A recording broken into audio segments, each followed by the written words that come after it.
Trailer ng Hello Love Again. Mapanakit, sobrang mapanakit. Alam ko, marami pa sa atin ang di pa nakaka-get over sa trailer na nilabas ngayon.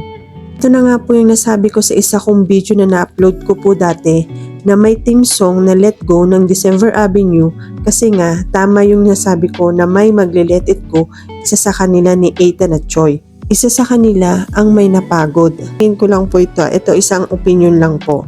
Siguro si Joy ang napagod. Napagod siya kay Ethan, which is nakita naman natin sa trailer na nagsusorry si Ethan. Napagod siguro si Joy sa mga pangako ni Ethan napagod siguro din na intindihin si Ethan at napagod din siguro si Joy na mahalin si Ethan at limutan ni Joy na mahalin ang sarili dahil nga sa pagmamahal niya kay Ethan. Kaya siguro Joy is gone. Ito yung salita na lagi natin naririnig dun sa teaser pa lang, no, na Joy is gone. Nawala si Joy at mayroon ng Marie. Bakit na nga ba meron ng Marie? Siguro kasi mas naging matapang siya at mas lalong minahal niya ang kanyang sarili. Nawala si Joy, nahanap niya si Marie. Na inuuna ni Marie ang sarili niya na nakalimutan naman ni Joy gawin dahil sa pagmamahal niya kay Ethan. At isa pa sa kinaganda rito sa moving ito is marami kang matututunan. Di lang siya kilig di lang yung love story. Mabubuksan tayong lahat kung ano-anong klaseng sakripisyo ng OFW.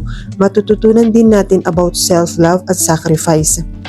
Siguro naman tulad ko nakita natin dito sa trailer pa lang na to na alam natin na binigay nila Miss Catherine Bernardo at Mr. Alden Richard ang lahat.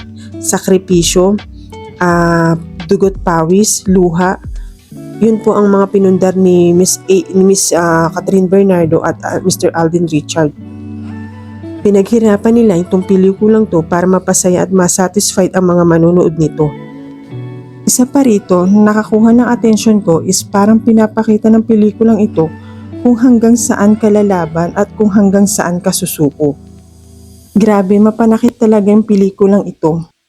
Kaya I'm sure blockbuster movie na naman ito. So mga Katden family, Katden fan, huwag nating kakalimutan November 13, 2024, Hello Love Again.